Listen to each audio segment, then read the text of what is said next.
Olá, sejam bem-vindos a mais um podcast PIB Rio de Deus, de número 2, o podcast da sua igreja local.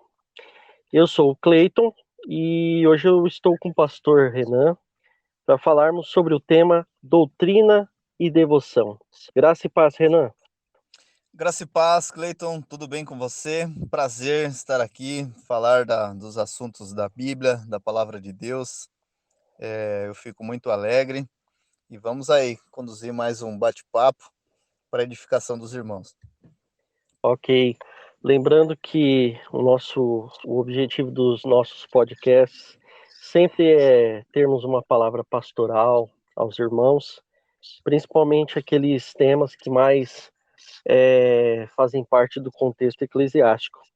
E dentro desse tema, eu queria fazer uma primeira pergunta aí para a gente já começar a conversar. O tema é doutrina e devoção.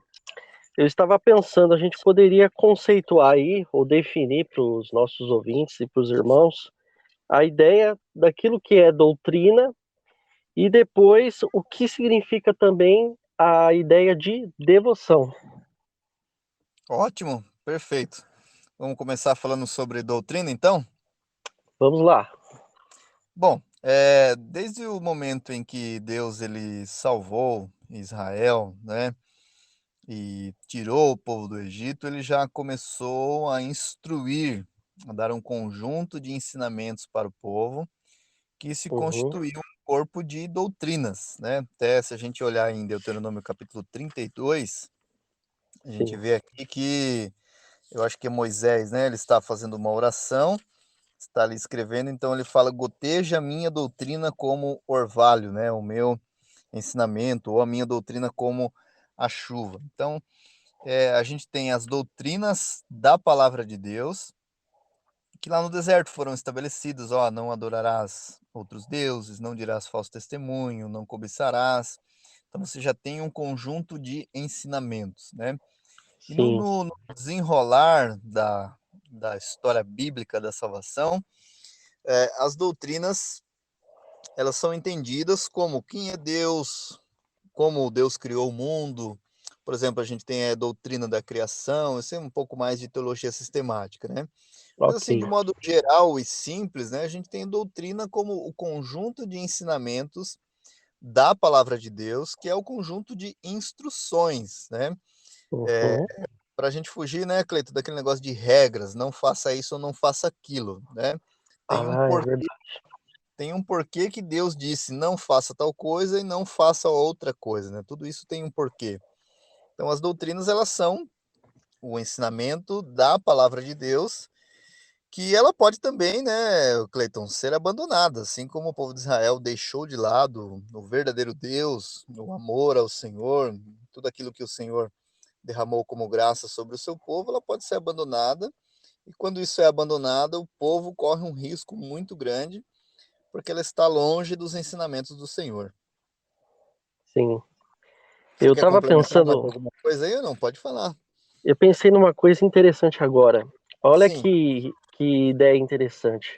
A gente pode também trabalhar dentro de um pressuposto que a própria existência da Bíblia já aponta para a importância de você ter um ensinamento, né, uma Uhum, instrução relacionada à vontade de Deus, né? Porque se não certo. fosse importante, o cânon não existiria, não seria escrito e não ficaria registrado para servir, né, de instrução e de condução aí do povo de Deus, né? Então eu acredito que a gente pode pensar nesse pressuposto, a própria existência da Bíblia e do próprio cânon já pressupõe para a gente a importância de termos algo para aprender, algo para aplicar nas nossas vidas, né?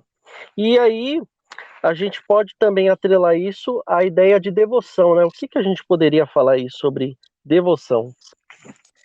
Bom, tudo aquilo que Deus já dá como instrução, como ensinamentos, ele aponta para algo maior, para uma realidade final, que é o próprio Deus, né.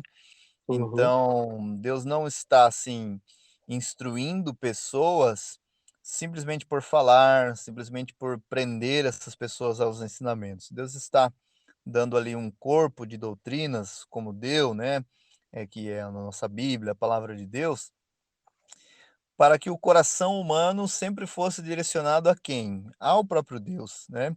Então Deus, sendo conhecedor do coração humano, que é o coração, ele sempre quer adorar outras coisas, ele sempre quer colocar outra coisa no lugar em que só pertence a Deus. O objetivo é o quê? É conduzir o nosso coração em obediência, uma obediência alegre, em adoração ao Senhor, para que possamos desfrutar dele e conhecê-lo melhor, né. Então, quando a gente fala aqui de doutrina e devoção, Cleiton, a gente está aqui com aquela preocupação de que, poxa, eu faço parte de uma igreja que prega, que ensina, tá, Sim, beleza, até aí tudo bem, ok. Mas o que que isso impacta na minha vida, né? O que que isso muda na minha vida? Alguma mudança tem que acontecer, né? Porque se tudo que eu ouço, tudo que eu aprendo e professo crer não causar uma mudança em minha vida, de nada vai adiantar. ok, ok. Uma outra questão também, que eu estava pensando, como que, por exemplo, o Novo Testamento, né, e aí a gente pode partir dos evangelhos e para as epístolas, né, como que eles harmonizam, né, essa questão da doutrina com a devoção, a teologia com a piedade, o ensinamento com a aplicação? São duas coisas assim, que andam juntas ou andam separadas, ou uma é mais enfatizada em detrimento à outra? Como que você vê essa questão aí no Novo Testamento? Bom, no Novo Testamento você tem aí João Batista anunciando o caminho do Senhor, né? Então, João Batista é uma voz profética que Sim, proclama o Cordeiro de Deus, né? E quando ele proclama o Cordeiro de Deus, ele vai pegar ali o profeta Isaías, voz do que clama no deserto, né? Eu não sou digno, né? Então você vê que quando ele já tem o contato e sabe do Messias, o do Salvador, isso automaticamente já leva ele a uma adoração, né? Olha, eu não sou exatamente. digno de desatar as suas sandálias. Quando o Senhor Jesus, ele tem uma conversa com Nicodemos, que ali há a revelação de que Deus amou o mundo de tal maneira, ele está Uhum, pegando ensinamentos da palavra, assim como a serpente foi levantada no deserto, importa que o Filho do homem também seja levantado, para que todo aquele que nele crê não pereça, mas tenha a vida eterna. Então Jesus está pegando os ensinamentos da palavra, ele sendo a própria palavra, e dizendo assim: "Olha, Nicodemos, eu vim para restaurar o homem caído". Então, você está vendo esse ensinamento aqui? Esse ensinamento aponta para uma realidade maior. Então, é como se ele dissesse: "É a mim, como Senhor, que vocês devem obediência, submissão e adoração". Então, sempre que a palavra de Deus era proclamada no Novo Testamento, ela sempre colocava o homem no seu devido lugar, né, necessitado de sim, graça, apontando para a realidade divina de que o homem precisa de uma reconciliação com Deus. Você vê lá, por exemplo, o Sermão do Monte: "Bem-aventurados os pobres de espírito, porque deles é o reino", perfeito. né. Bom exemplo. Então no Sermão do Monte, Jesus está ali de uma forma, assim, magistral, de maneira maravilhosa, proclamando os ensinos do reino de Deus e, né, você pode até me ajudar aí, mas assim, qual era o objetivo? Conectar o coração caído do ser humano, instruir ele para que esse coração Uhum. pudesse ser conectado com a realidade da graça. Fantástico, fantástico. E é legal a gente utilizar o exemplo dos evangelhos, porque existe uma ideia assim, bem dominante, até no meio evangélico, Uhum, de uma linha de raciocínio que diz o seguinte: olha, Jesus Cristo veio ao mundo e ele não se preocupou tanto com doutrinas, com ensinamentos, mas se preocupou muito em viver o amor, em exato. transmitir esse amor para as pessoas. Sim, tem E o, muito esse e, o, pensamento e, mesmo, né. e o exemplo que você acabou de utilizar confirma justamente ao contrário, né? Assim, até me corrija aqui na colocação que eu vou fazer, mas o que me veio à mente é o seguinte: primeiramente, o Evangelho de Mateus, né? O Evangelho de Mateus ele já foi escrito com o propósito de catequizar novos convertidos, né, que estavam Uhum. chegando na igreja cristã. E o que você vê ali no evangelho inteiro de Mateus são, em boa parte, ensinamentos, né, parábolas e principalmente ali o Sermão do Monte. E se eu não me engano, na do Monte, o autor ele registra o seguinte, que as pessoas ouviram, né, a pregação lá de Jesus, né, o sermão dele, e se maravilharam com a sua doutrina. A sua Se eu não me doutrina, engano, exatamente. está registrado isso. Então, o exemplo aí do evangelho que foi utilizado, ele é fantástico nesse sentido, né? Como que você vê essa ideia que se propaga muito aí no meio evangélico e até no meio secular também? A gente, assim, talvez hoje não se depare muito com essa realidade, se tratando de contexto local, né. Mas quando a gente anda, conhece outras pessoas, a gente vê, às vezes, tem um pensamento corrente muito assim: "Ah, viu, esse negócio de ficar estudando, estudando, estudando, isso aí não é comigo não, meu negócio é orar, eu gosto de orar e Sim, buscar a presença de Deus e tal e tudo mais", né. a letra mata, A letra mata, o espírito vivifica. Então, aí a gente fica pensando assim: "Poxa, mas qual é o objetivo, né? Só orar e onde está os ensinamentos da palavra de Deus?". Por outro lado também, Cleiton, a gente tem um outro extremo muito ruim, que é em que a pessoa assim: "Não, eu tenho o conhecimento correto da palavra, não é assim, é desse jeito, desse jeito, desse jeito". E aí sim, parece que tudo aquilo que a pessoa, colocou na cabeça ficou tão pesado que a cabeça, ao invés de ela inclinar, na direção de humildade, ela se inclina para cima, onde levanta o nariz e o nariz fica empinado, né, ou seja, eu conheço mais do que você. é, Então, eh, a palavra de Deus, ela causa, ou ela deveria causar, né, em algumas pessoas, ou na vida de todos nós, uma transformação no coração. sim, Então, as pessoas, como você disse, as pessoas se maravilhavam da doutrina de Jesus. As pessoas, elas Elas ficavam assustadas como o Senhor Jesus ensinava e mostrava a respeito do reino de Deus. Então, se as realidades divinas contidas nas Escrituras, elas não nos causam, assim, uma adoração, a gente está numa situação muito difícil, tanto quanto a dos fariseus, né, que queriam pegar Jesus a todo momento, e aquelas perguntas capciosas: "Mas que sinal haverá da tua vinda? O que será isso? O que será aquilo?". Então, os ensinos da palavra, eles devem nos conduzir à adoração ao Senhor, né, nos sim. conduzir, em temor, em obediência. Por isso que eu, assim, é importante a gente falar sobre esse assunto, porque é 2 coisas que precisam estar juntas, não pode haver tensão, né. Como disse Spurgeon lá, no amigos não precisam de reconciliação. Sim, não precisa Então ser reconciliados, não exatamente. precisa. Então doutrina e devoção, eles não são inimigos, não devem ser coisas distintas.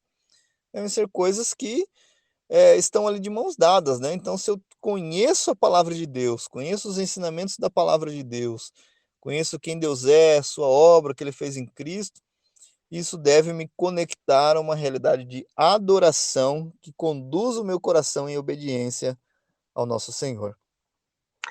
E essa questão assim de adoração, ela é fantástica, né? Porque quando a gente vai para as escrituras, a gente observa como a Bíblia ela apresenta para nós o equilíbrio perfeito entre a verdade e a piedade, né? Que uma coisa Exatamente. conduz à outra. E como Sim, é essencial que a gente seja afetado pela verdade, que a gente seja transformado por ela, para que a nossa devoção possa refletir a verdade do Evangelho, né? E não apenas a nossa religiosidade ou a nossa tradição.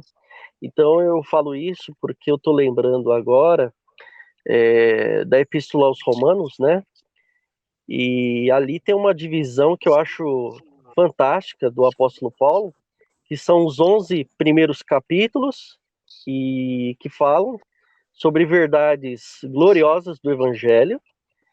E em seguida, Paulo começa a partir para as exortações e também para a aplicação prática na vida da igreja.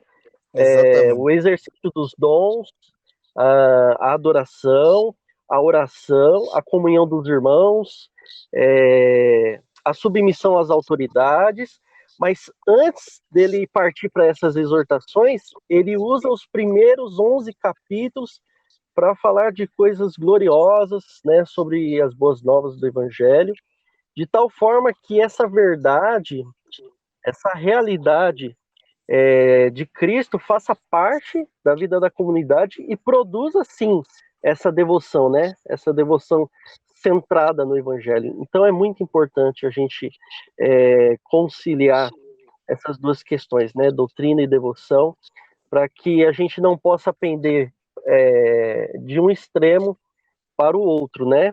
E para a gente aqui concluir também o último ponto, é muito comum as pessoas apresentarem a seguinte objeção, principalmente em relação a igrejas históricas, né? As pessoas elas dizem assim, puxa vida, igreja A, igreja B é a igreja da palavra, né? Lá a palavra deles é muito boa, muito forte, e esse mas ele soa como se não houvesse devoção. E essa Exato. é a opinião da pessoa sendo a igreja da palavra. Será que é possível realmente a gente ser a igreja da palavra, mas sem a devoção? Como que a gente pode lidar com essa complexidade? Olha, vou interagir com você aí, voltando no que você disse de Romanos, que eu também concordo, eu vejo e sinto a mesma coisa, que o apóstolo Paulo trata ali de uma teologia gloriosa, né? A justificação pela fé, o plano de Deus em relação a Israel, a morte, a mortificação do pecado, a Sim, perseverança dos santos, enfim. Até que ele chega num ápice, né, Cleito? Ó profundidade das riquezas. Então, ali ele está eh, fazendo uma exaltação a Deus que já vem sendo construída por todos os ensinamentos da palavra, para que ele sim. volte-se mais uma vez para a igreja e diz: eu rogo a vocês que prestem um culto racional, né? Então, Sempre pedindo para adoração, né? Sempre levando. sempre levando para a adoração. Lógico que a gente tem que, assim, tomar muito cuidado com os moldes que a gente coloca de adoração, né? Que é ser extravagante e Sim, gritar, não é nada dessas coisas, né? Mas é aquela coisa que atinge o nosso coração de fato e nos leva a ver a beleza da grandeza da graça de Deus. E aí, como você muito bem colocou, né? Eu já me deparei com algumas perguntas. Ah, poxa, lá é uma igreja da palavra. Sua igreja é uma igreja que tem mais ensino, né? Vocês são mais dados à palavra. Ué, mas é algo assim estranho, né? De você falar assim, ah, sim, vocês, nós sendo o corpo de Cristo, dizer assim, olha, vocês são dados à palavra e outros não são, que já é mais um culto assim, enfim, né? De variadas formas.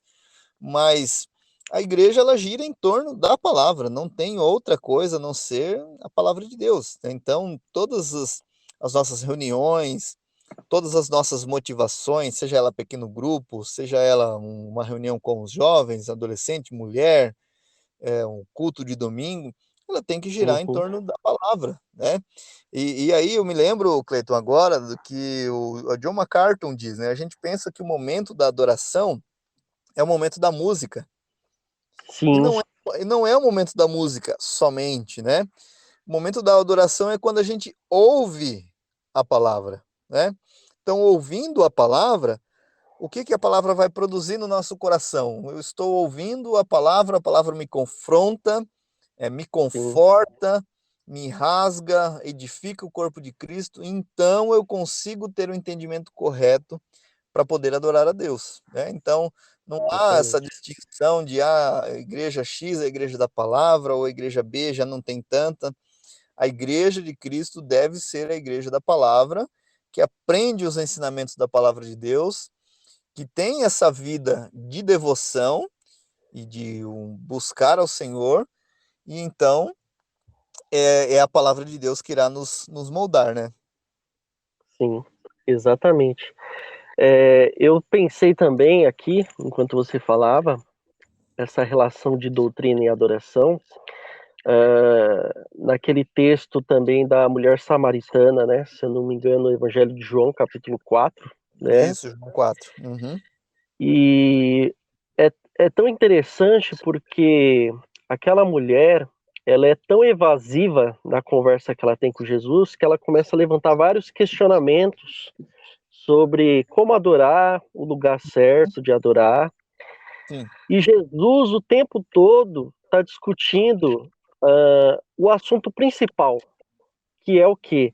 É a necessidade que ela tem de experimentar das boas novas do Evangelho. E Jesus, o tempo todo, ele está repetindo: você precisa beber da água, você está exato. sedenta, né? Uhum. Então, ali existe um conjunto de verdades que Cristo está transmitindo para aquela mulher através da conversa. E é Uhum. interessante que depois que ela tem essa experiência transformadora e reveladora com o Filho de Deus, ela parte imediatamente e começa a pregar o Evangelho, vamos dizer assim, ao espalhar a experiência que ela teve aos demais samaritanos, né? E eu fico pensando no seguinte: muitas vezes a gente toma esse texto e a gente cai no perigo do desempenho, né? Então a gente dá aquela ênfase, né? Que a mulher samaritana ganhou a cidade inteira para Jesus e ela foi a mulher que trouxe uma multidão a Cristo.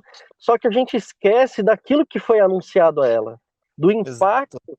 que a verdade teve sobre o coração dela, de tal forma que levou ela a adorar e a ela perceber que não se tratava de Samaria ou Jerusalém, não se tratava do melhor ritual de adoração, se tratava do Filho de Deus, né? Então eu acho isso fantástico. Tanto é que Jesus, o que que acontece? A verdadeira palavra encarnada alcançou o coração dela, né? E ela saiu testemunhando, sim.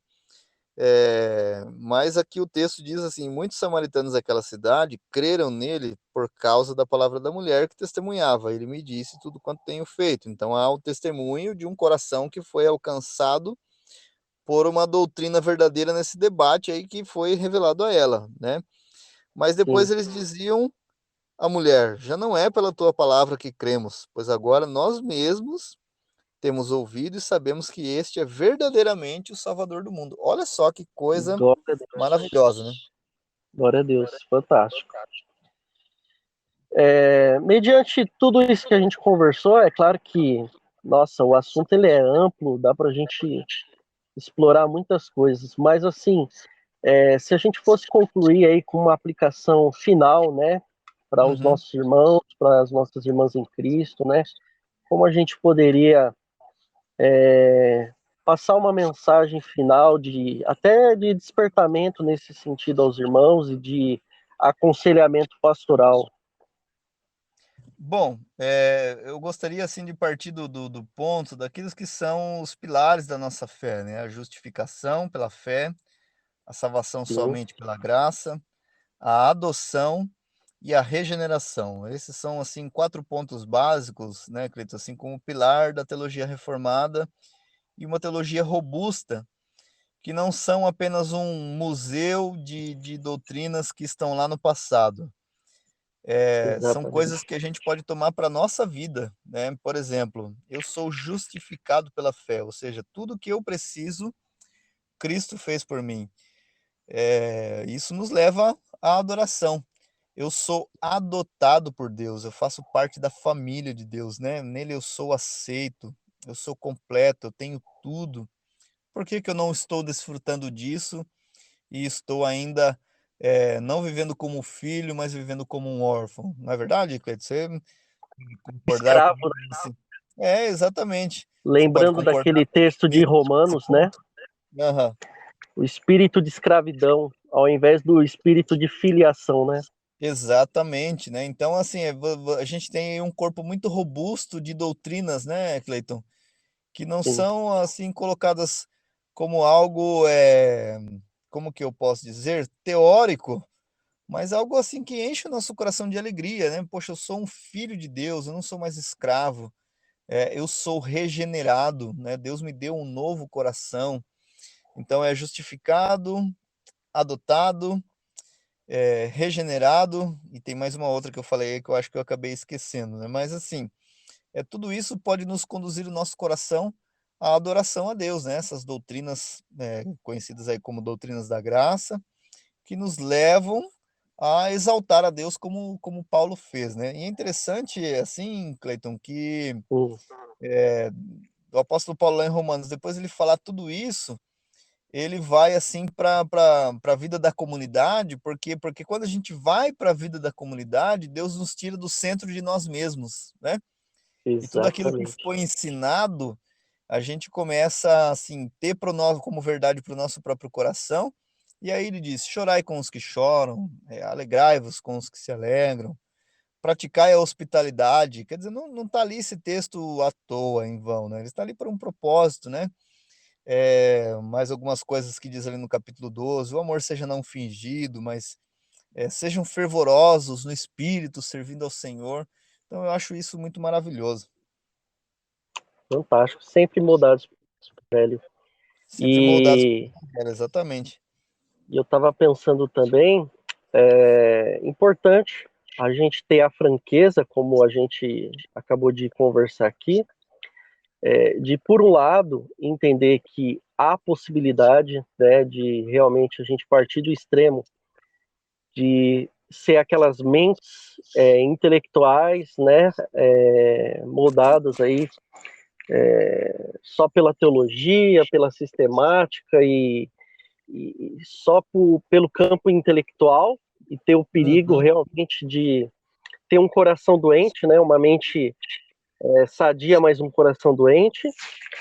E por outro lado também a gente reconhece que muitas vezes pode cair no extremo, né, de supervalorizar aquilo que a gente tende por devoção, né, seja Uhum. a experiência particular, seja qualquer outro fator emocional, talvez, mas que muitas vezes carece de um entendimento doutrinário, que carece ali da palavra de Deus para dar um norte, para dar uma orientação, né? Então, que nós possamos fugir desses extremos, né? Sim, exatamente. A gente sabe assim, né, E, Cleito, só essa igreja, complementando o que você está dizendo, a sim, gente sabe que quem aperfeiçoa o nosso culto é Deus pelo seu Espírito, né? Mas quanto mais dispostos estivermos a ser corrigidos pela palavra, o nosso culto será um culto racional, verdadeiro, como diz a palavra lá em Romanos 12, né? exatamente. A palavra de Deus, ela vai dar esse equilíbrio mesmo. Ok, Renan.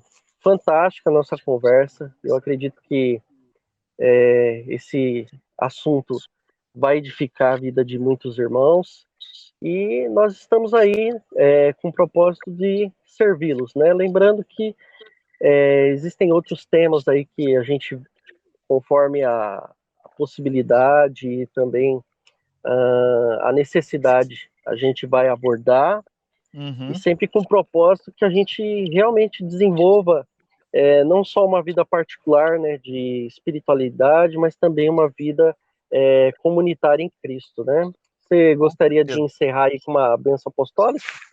Sim, eu quero agradecer você, viu? Muito obrigado aí pelo esse tempo que a gente passou aqui falando a respeito deste assunto. É um assunto extremamente importante, válido para nós.